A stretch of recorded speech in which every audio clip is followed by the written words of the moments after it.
नमस्कार मित्रों, advance coaching YouTube channel में आपका हार्दिक स्वागत एवं अभिनंदन करते हैं। मित्रों, हमारे चैनल को यदि आपने लाइव एवं सब्सक्राइब नहीं किया है तो कृपया इसे लाइव एवं सब्सक्राइब ज़रूर से ज़रूर कर दीजिए। हमने पूर्व के वीडियो में आपको ग्रिड लाइंस के बारे में बताया था। उस ग्रिड लाइन के हिसाब से साइज कैसे हम एडजस्ट करते हैं, ये चीज़ हमने उसमें क्लियर किया था। तो अगर आपने हमारे पूर्व की वीडियो का अवलोकन किया होगा तो बहुत अच्छे तरीके से आज समझ में आएगा। और मैं प्रयास करूंगा कि कुछ हिस्सा पहले पार्ट का मिला करके ही आपका ये अगले पार्ट को ऐड करके बनाऊं मैं।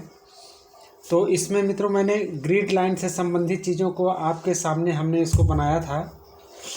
तो अगर आप इस चीज़ को पढ़ रहे हैं या फिर इसको समझने का प्रयास कर रहे हैं तो बिना प्रैक्टिकल के आप इसको समझने पे थोड़ी सी प्रॉब्लम होगी, क्योंकि कोरल ड्रा एक ऐसा सॉफ्टवेयर है जिन बिना प्रैक्टिस के आप कुछ नहीं कर सकते। मित्रों, अगर आपको डिज़ाइनिंग सीखना है तो तरह तरह के डिज़ाइन जो भी आपके बुक्स में मिलते हैं, आपके न्यूज़पेपर में मिलते हैं, तमाम ऐसे एड्स बाहर मिलते हैं आपको, पोस्टर से, पम्पलेट से, बैनर से। तो उन सब डिज़ाइन को आप वो करके डिज़ाइन बना सकते हैं कोरल में। तो हमने जो पूर्व की वीडियो में बताया था साइज के लिए, तो जैसे हमने साइज अगर मॉडिफाई करना है डिज़ाइन के हिसाब से, मतलब कि कैसे हमको डिज़ाइन बनानी है, तो यहाँ से हम शेप कोई भी ले सकते हैं। जैसे हमने ये शेप लिया है तो शेप के हिसाब से जैसे हमको डिज़ाइन करना है तो हमने मैन्युअली इसको ड्रैग कर दिया है। अब इसमें साइज़ क्या है वो चीज़ हमको, ये जो ऊपर वाली पट्टी होती है जहाँ पे माउस पॉइंटर हम मूव करा रहे हैं, इसको हम प्रॉपर्टी बार बोलते हैं।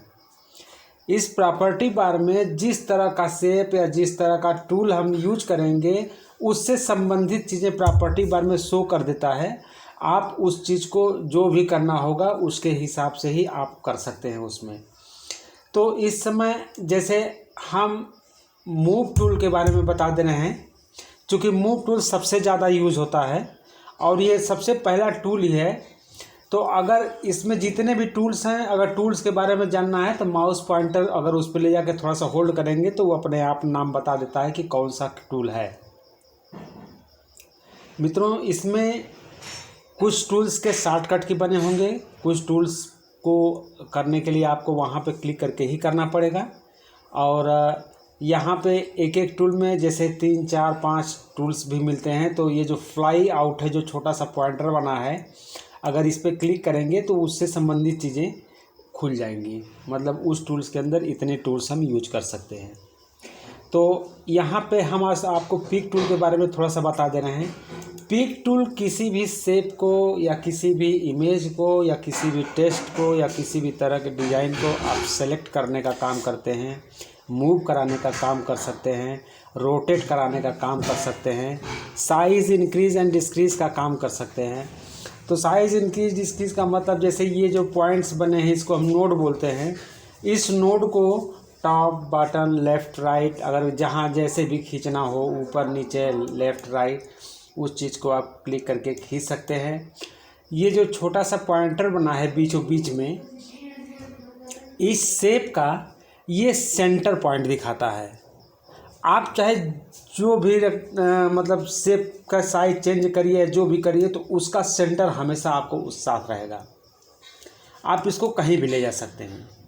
आप इस पर एक बार जब क्लिक करेंगे तो ये चारों तरफ जो फंक्शन बने हैं दोनों तरफ एरो का, तो इस पर जब माउस पॉइंटर ले जाएंगे तो इसको आप रोटेट करा सकते हैं किसी भी एंगल में। तो रोटेट कराने के लिए ये ऑप्शन यूज किया जाता है। और ये जो फंक्शन है इसको आप केवल एक साइड को, मतलब इसमें जैसे रोटेट करा रहे हैं तो चारों साइड का जो मूव कर रहा है, लेकिन इसको जो टॉप एंड बॉटम है, अगर इसको क्लिक करेंगे तो केवल एक साइड का मूव करेगा, वो भी टॉप एंड बॉटम में। बीच में करेंगे तो लेफ़्ट एंड राइट करेगा। तो इसको ये ऑप्शन होता है मूव कराने के लिए। और अगर पूरा रोटेट कराना है तो ये जो आपका ट्रायंगल बना हुआ है ऑप्शन का, इसको आप मूव करा सकते हैं। तो यहाँ पे आप देखिए, जैसे हम बीचों बीच में अगर क्लिक कर रहे हैं तो इस रेक्टेंगल का जो भी सेंटर है यहाँ पे, वो देखिए अगर बाहर हम नॉर्मली क्लिक करते हैं तो ये इस शेप में क्रॉस शेप में बना रहेगा, ठीक है। अब जैसे हम इस पे एक बार क्लिक करते हैं तो वो शेप चेंज हो जाता है।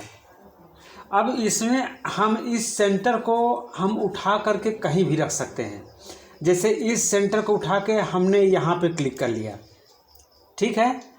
अब इसको जैसे कई बार इसको मूव कराना है या कई बार रोटेट कराना है या कॉपी कराना है, तो आप जब भी मूव कराएंगे तो जहाँ पे सेंटर बनाए रहेंगे ये शेप वहीं से फोल्ड होगा, वहीं से रोटेट होगा।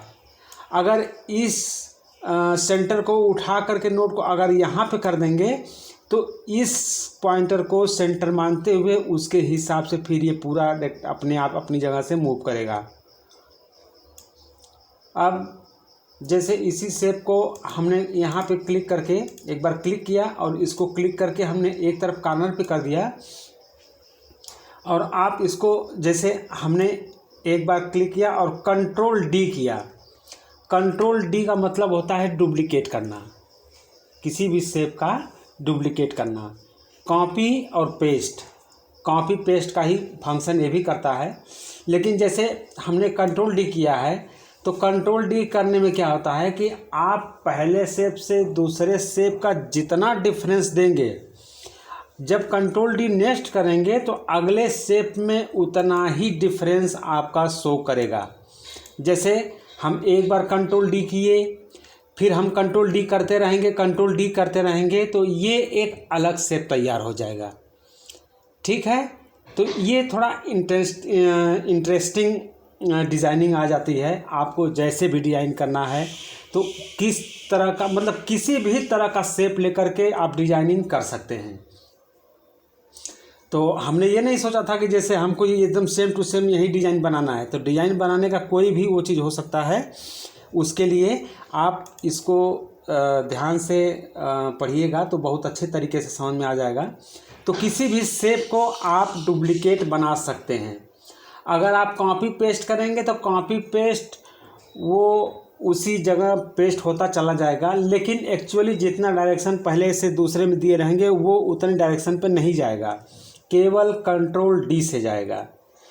अब यहाँ पे जैसे हमने कोई भी फंक्शन, यहाँ पे जैसे हमको कोई डिज़ाइन करना है, अब डिज़ाइन करने के लिए हमने एक रेक्टेंगल ले लिया। अब इस रेक्टेंगल का हमको साइज़ जो डिसाइड करना है, तो साइज़ डिसाइड करने के लिए हमको ये देखना पड़ता है कि ये किस में बना हुआ है, इंच में बना है, फीट में बना है, सेंटीमीटर में बना है या मिलीमीटर में बना है।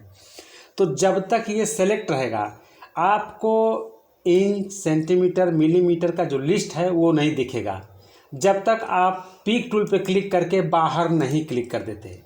तो जैसे ही बाहर क्लिक करेंगे, यहाँ पे देखिए एक यूनिट्स लिखा होगा, इस यूनिट पे जब क्लिक करेंगे तो यहाँ पे देखिए उससे रिलेटेड चीज़ें, सब चीज़ें आ जाएंगी आपकी। इंच है, मीटर है, पिक्सेस है, पॉइंट है, पॉइंट्स है, पिक्सल है, तो इंच, मिलीमीटर, सेंटीमीटर सब इसमें लिस्ट में आएगा आपको। अब जिस तरह से आप यूज करना चाहते हैं उस तरह से यूज कर सकते हैं। तो जैसे अगर हमको सेंटीमीटर में करना है, हमने सेंटीमीटर में क्लिक कर दिया। हमने सेंटीमीटर में क्लिक किया तो यहाँ पे जो पॉइंट्स बने हैं ये पेज का left and right, top and bottom का शो करता है। तो इसमें जब हम शेप पे क्लिक करेंगे तो इसमें जैसे लेफ़्ट टू राइट यहाँ पे 12.770 दिख रहा है, तो यहाँ पे अगर आपको 10 करना है तो 10 टाइप कर दीजिए। टॉप बटन हमको 5 इंच का चाहिए, हमने 5 इंच क्लिक कर दिया। हम इंटर करेंगे, ये अपने आप साइज आ जाएगा। जैसे हम कोई भी डिज़ाइन करते हैं, किसी भी डिज़ाइन को करने के लिए, जैसे हमें पेज के बीचों बीच में कोई भी मैटर ले जाना है, तो हम क्या करते हैं, अगर बीचों बीच में ले जाना है तो उसके लिए CTRL की सॉरी, इसमें केवल आप P प्रेस करेंगे, केवल P प्रेस करेंगे, आपका शेप जहाँ भी रहेगा वहाँ से सीधे पेज बीचों बीच में आ जाएगा। केवल आपको P प्रेस करना है। जैसे आप यहाँ पे हमने इसको यहाँ से क्लिक करके यहाँ पे मूव कर दिया। यहाँ पे हमारे थोड़ा कीबोर्ड में लग रहा है प्रॉब्लम है, तो कोई की दबी हुई है, नहीं तो मूव नहीं कर रहा है ये। तो जैसे किसी भी शेप को खींच लिया, यहाँ से हमने P किया तो वो अपने आप बीचों बीच में आ जाएगा। ठीक है, तो अब यहाँ पे ये मित्रों थोड़ा सा प्रॉब्लम आ गई है इसमें, आपका इसमें की कोई दबा हुआ है। तो अच्छा, ये यहाँ से स्केप की बटन दबी हुई थी, अब मूव करेगा, तो इसीलिए अब हमने आपको शेप का साइज बता दिया है। आप किसी भी शेप को खींच लीजिए, चाहे वो इलिप्स हो चाहे पॉलीगॉन हो। जैसे ये सर्किल है, सर्किल को क्लिक करके खींच दिया। अब सर्किल को कितने बाई कितने का चाहिए, जैसे हमें 2 सेंटीमीटर बाई 2 सेंटीमीटर का चाहिए, तो यहाँ 2 टाइप करेंगे, फिर नीचे 2 करेंगे टॉप बटन में और इंटर करेंगे, तो ये 2 बाई 2 का सर्किल है, 2 बाई 2 का सेंटीमीटर में है। अब हमें आशा है कि आप साइज बहुत अच्छे तरीके से समझ गए होंगे। चाहे जिस तरह का भी साइज लेना हो, अगर आपको टाइपिंग का भी साइज करना है तो टाइपिंग का भी साइज, जैसे मान लीजिए क्वेश्चन बता दिया कि आपको 2 बाई 1 में ही टेक्स्ट टाइप करना है या 2 बाई 1 में इंडिया लिखना है, तो उसके लिए आप जैसे यहाँ से खींचिए, यहाँ से जैसे 2 है तो हमने यहाँ 2 लिखा लेफ़्ट राइट, और टॉप बटन 1 है, हमने 1 टाइप किया, यहाँ से इंटर कर दिया। मतलब हमारा जो भी मैटर रहेगा, हमारा जो इंडिया टाइप होगा, इंडिया को हम इसी के बीचों बीच में रखेंगे। तो यहाँ पे क्लिक किया और हम जैसे लिखे INDIA इंडिया। अब इस इंडिया को हमको इसके अंदर रखना है, तो माउस पॉइंटर से लेफ्ट बटन क्लिक करके आप उसके अंदर खींच दीजिए, और बड़ा है तो उसको छोटा कर दीजिए। जैसे यहाँ से क्लिक करके इसको क्लिक करके बीचों बीच में कर दीजिए। अब इस चीज़ को आप दोनों को एक साथ सेलेक्ट करके P अगर दबा देंगे तो वो अपने आप, जैसे आपका टेस्ट, अगर एक टेस्ट यहाँ पे है P, ये जी आपका यहाँ पे है। अब आपने शेप को यहाँ पे ड्रैग किया है और टेस्ट यहाँ पे लिखा है, तो आप दोनों को एक साथ सेलेक्ट कर लीजिए और P दबा दीजिए, तो वो अपने आप उस शेप के अंदर आ जाएगा। तो हमें उम्मीद है कि आप इस चीज़ को बहुत अच्छे तरीके से समझ गए होंगे, और आप इस चीज़ का प्रैक्टिकल कई बार कर लीजिए, ताकि आप कहीं भी काम करेंगे तो आपको कोई भी असुविधा ना हो। और इसमें प्रॉपर्टी बार में जिस टूल का भी आप यूज करेंगे तो उससे संबंधित चीज़ें आ जाएंगी आपकी। जैसे आज हम बता दे रहे हैं, जैसे पिक टूल पे हमने किया है, तो यहाँ पे जो पहला ऑप्शन देख रहा है लेटर, तो ये पेज की साइज़ बता रहा है, ये पूरा पेज की आपकी साइज़ बता रहा है, मतलब किस साइज़ में आप डिज़ाइन कर रहे हैं। मतलब कि जैसे कभी कभी A4 में लोग डिज़ाइन कर लेते हैं, या कस्टम साइज़ में किसी भी तरह की डिज़ाइन की जा सकती है, किसी भी साइज़ में।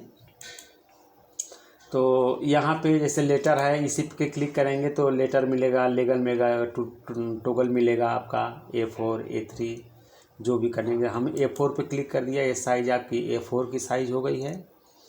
अब इस साइज़ में आप जो भी डिज़ाइन करेंगे तो ये A4 की ही डिज़ाइन बनेगी। अब जैसे क्या होता है कि अब हमको A4 के साइज़ में शेप लेना है, तो A4 की साइज़ के लिए जैसे माउस से रेक्टेंगल पे क्लिक किया और यहाँ पे क्लिक करके हमने खींच दिया, ये साइज़ हो गई। प्लस एक तरीका और है, हम इसको डिलीट कर देते हैं। इसी शेप पे आप डबल क्लिक कर दीजिए। रेक्टेंगल पे जब डबल क्लिक कर देंगे आप, तो ये A4 के ही साइज़ में आपका साइज़ ऑटोमेटिक बन जाएगा। जिस साइज़ में आप डिसाइड किए रहेंगे उसी साइज़ में ये ऑटोमेटिक उसी शेप में ये बन जाएगा। मतलब कि आपका ये जो शेप होगा, ये शेप ही आपका A4 साइज़ है। और ये आप अच्छी तरीके से समझ गए होंगे, हमें उम्मीद है। और मित्रों, अगर आप पढ़ रहे हैं इस चीज़ को और समझना चाहते हैं, वाकई अगर आप पढ़ना चाहते हैं तो बिना मेहनत किए कुछ नहीं होता। और आप हमारे चैनल को सब्सक्राइब ज़रूर कर दीजिए। मित्रों, अगर कोई बुरी चीज़ बताई जाती है तो बुरी चीज़ बहुत जल्दी एक्सेप्ट लोग करते हैं, लेकिन कुछ जब अच्छाई को सीखना होता है तो उसको पता नहीं क्यों लोग संकोच करते हैं कि उस पर क्लिक कर देंगे तो कुछ मतलब हमारे अकाउंट से पैसा ना निकल जाए। बल्कि जबकि अगर कोई दूसरी चीज़ देखेंगे उस पर करेंगे तो उनके वो थोड़ा भी संकोच नहीं करेंगे कि अकाउंट से कट रहा है कि कहाँ से कट रहा है, हमारा नुकसान होगा या कुछ जो भी हो। तो सब्सक्राइब करने के लिए जो मतलब हम ये जो वीडियो बना रहे हैं इसीलिए बना रहे हैं कि आप इसको अच्छे तरीके से समझ लीजिए, अच्छे तरीके से आप उसका यूज करिए और इसका प्रैक्टिकल अच्छे तरीके से करिए। और जहाँ भी कोई भी प्रॉब्लम आए तो आप उस चीज़ को हम नंबर दे देंगे, आप उस नंबर पे सीधे फ़ोन करके पूछ सकते हैं। कहीं भी फंसेंगे तो मैं उसको बता दूंगा, आपको कहीं भी प्रॉब्लम नहीं आने दूंगा मैं। तो आज केवल मैं इतना ही बताऊंगा। और फिर से मैं एक बार कहूँगा कि मैंने जितना भी चीज़ें बताई हैं पहले वीडियो से लेके दूसरी वीडियो तक का, आप अच्छे से अध्ययन करिए और एक बार नहीं कई बार करिए तो वो चीज़ आपको बहुत अच्छा लगेगा। इसमें जब डिज़ाइन करने लगेंगे, कई तरह के शेप लेकर के उसको रोटेट कराएंगे, कंट्रोल डी करके आप कंट्रोल डी दबाए रहेंगे, ऑटोमेटिक वो चीज़ से बनती चली जाएगी। तो ये सब थोड़ा सा इंटरेस्टिंग आता है इसमें करने के लिए। तो उन सब का भी आप अच्छे तरीके से डिज़ाइनिंग में यूज कर सकते हैं। वो चीज़ मैं बताऊंगा आपको कि किस तरह से डिज़ाइनिंग आप यूज करेंगे। तो थोड़ा सा इस समय इंटरेस्टिंग आपका है कि हर टूल्स पहले समझ जाइए कि किससे कौन कौन सा चीज़ होता है। तो आज हमने केवल पीक टूल बताया है और एक ऑप्शन हमने बताया है कंट्रोल डी। जो कंट्रोल डी बताया हमने क्लोन मतलब डुप्लीकेट उसी का फाइल का करने के लिए, किसी भी शेप का किसी भी फाइल का। और ये हमने P1 बताया है जिससे आप सेंटर पेज में किसी भी शेप को सेट कर सकते हैं, पेज में बीचों बीच में लेकर जा सकते हैं। और बाकी सब ये जो टूल्स उस बार में हैं तो इसमें हमने ये बता दिया आपको कि A4 साइज़ हो गया। यहाँ से क्या नाम है साइज़ देंगे, left right top button minimum millimetre में देना है, सेंटीमीटर में देना है। इसके बाद यहाँ पे पैट्रियट एंड लैंडस्केप की फ़ाइल है, इस पर अगर लैंडस्केप पे क्लिक करेंगे तो ये हमारा पेज लैंडस्केप में होगा, पैट्रियट करेंगे तो पैट्रियट में होगा। यहाँ से यूनिट्स हमने आपको बता दिया है कि इंच में है, सेंटीमीटर में है, मिलीमीटर में है। जिस तरह की डिज़ाइन करना हो उस तरह का डिज़ाइन हम मतलब उस तरह का यूनिट्स हम चूज करके डिज़ाइन कर सकते हैं, ठीक है। और बाकी सब ये हम आगे जनरली हम यूज़ करके बताते रहेंगे आपको जैसे जैसे ज़रूरत पड़ेगी। तो अभी आज केवल इतना ही और आप इतने का ही अच्छे तरीके से आप वो कर लीजिए, प्रैक्टिस कर लीजिए। एक छोटा सा और डिज़ाइन बना के बता दे रहा हूँ आपको। जैसे जैसे आप लाइनिंग ही खींच लीजिए किसी भी तरह का, जैसे हमने इसको ऐसे ऐसे खींच दिया, ठीक। तो आप क्या करिए कि इसको पहले क्या करेंगे, एक बार बीच में क्लिक करेंगे और ये जो पॉइंटर बना है जब तक इस पॉइंटर को लाके लास्ट वाले पॉइंटर पे नहीं मिलाएंगे और इसको पहले शेप से दूसरे शेप का हल्का सा रोटेट करा दीजिए, जैसे हमने बहुत थोड़ा सा रोटेट करा दिया है, ठीक। अब कंट्रोल डी करते चले जाइए।